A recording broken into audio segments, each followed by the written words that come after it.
This I wanted to share with you. This past week in China, a bus driver was driving his bus on a bridge with guardrails, of course, all the way along over the Yangtze River.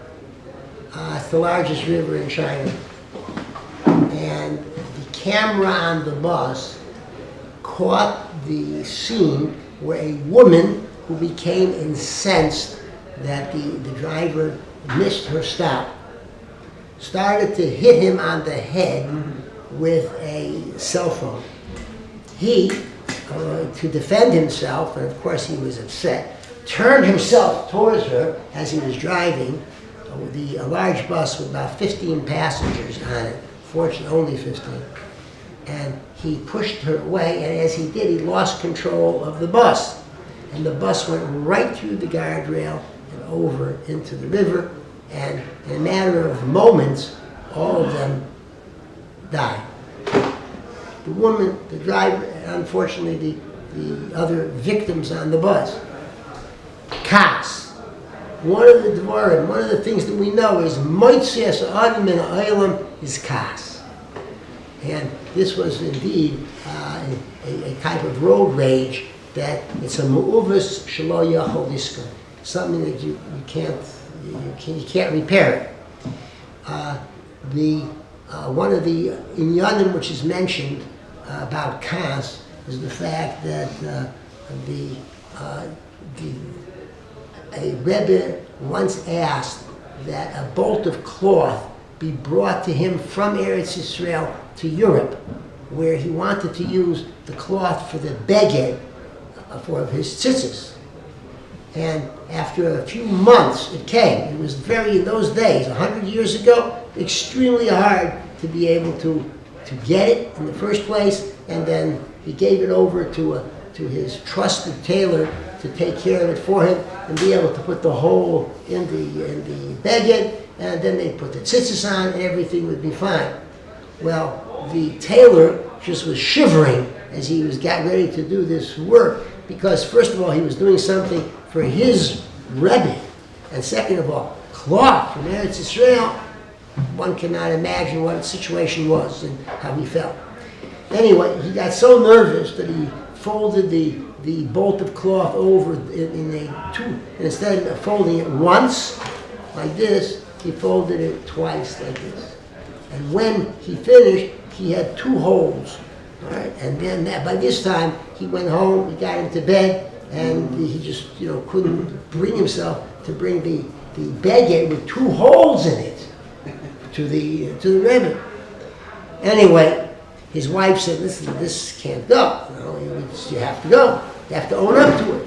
And he went to the Rebbe, and the Rebbe took the beged and looked at it, and he said, "This is exactly what I need."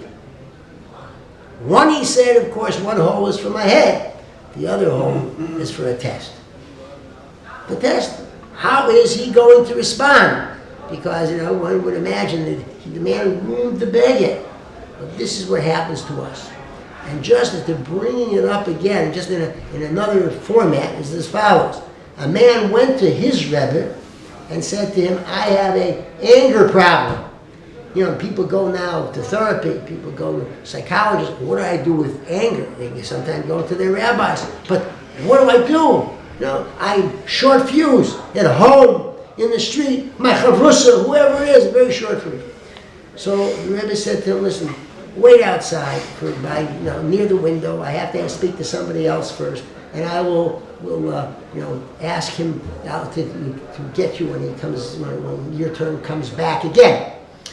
So the second person came in, and the Rebbe is speaking to him quietly, and then the person outside the window hears the following.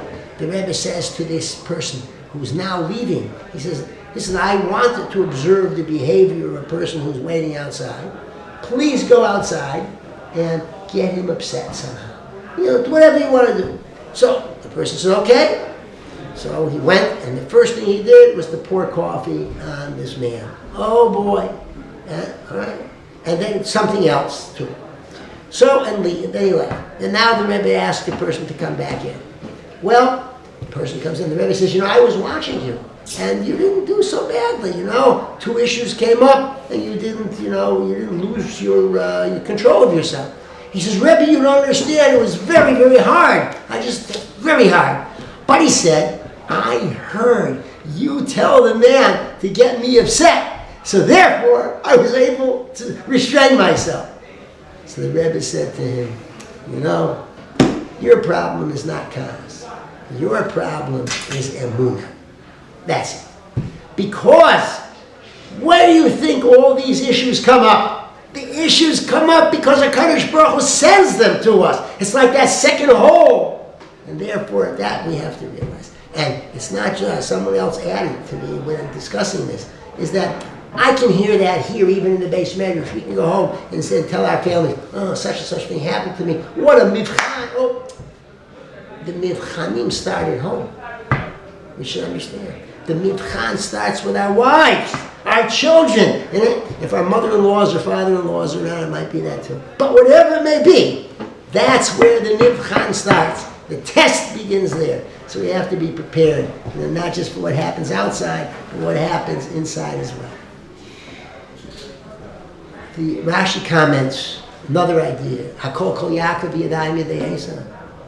So, what's the Kol Kol Yaakov? Yaakov and Esav, most likely, Meforshim say they were twins, they had similar voices. So what's the Kol Kol Yaakov? What is a Kol Yaakov? So Rashi says that Yaakov spoke with politeness. Esav was gruff. Esav was coarse, Yakumavi. Let my father get up. Yaakov says, no, listen, no, please, father, get up. He speaks to them that way. He uses Hashem's name when he speaks to his father. Esav didn't do that. So the shiloh over here is that, if this be so, that when the call of Yaakov is not one of the way it sounds, but it is the way, the words that are spoken, why couldn't Yaakov change his approach for that one time? Come in and speak coarsely, just like an Esav does. So the Meforshim say that Yaakov just couldn't do it. He couldn't bring himself to speak in a coarse manner. He knows that, or he knew that added words make a difference in a person. If he doesn't even want to speak like an Esav, even for a little bit, we have to be, therefore, of course, the corollary is that we have to be careful of how we speak to how we use our mouths. That's it. It makes a very different. That, like we say, that man is formed by his behaviors, certainly by his speech. And that is for sure. Now, the last thing I want to share with you right now is that Yitzchak and Rivka davened to Hashem. And Chumash tells us, Vayetar Yitzchak el Hashem, and therefore Vayeser lo. And Hashem answered Yitzchak. And Rashi says, Ein adayna tefillah shel tzadik ben tzadik, tzadik ben rasha.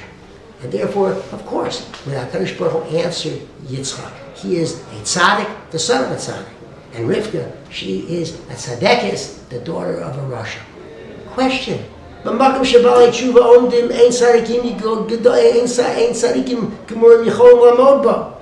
the place of a person who comes to do mitzvahs from such a background, and she has a brother who is a rasha, a father who is a rasha, a community who are Rishon. So what's the shayla? Why does HaKadosh Baruch Hu turn to Yitzchak? She turned to Rivka. Look where she came from. So Rav Sternberg says the following. Remember that Yitzchak was a tzaddik ben tzaddik. He just wasn't a ben tzaddik. Yitzchak really in his way was a Baal Shuvah as well. Rivka saw what her father was, her mother, the community. She was disgusted. She was repelled. She doesn't want to live like this. So she changed that derech, whatever the derech was, and she elevated herself. Yitzchak lived in a home of Kedoshim. He saw what his father was. He saw what his mother was. And he said, I see how wonderful, how committed they are to Torah and mitzvahs and everything.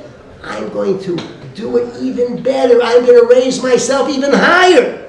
So in a certain way, he wasn't propelled by disgust. He was propelled by a desire to be a Ben Aliyah, to be special in Avodas Hashem, to do it in a different way. And that's why HaKadosh Baruch Hu listened to the tefillah of this tzaddik, Ben Tzaddik, in this case. A guten Shabbos.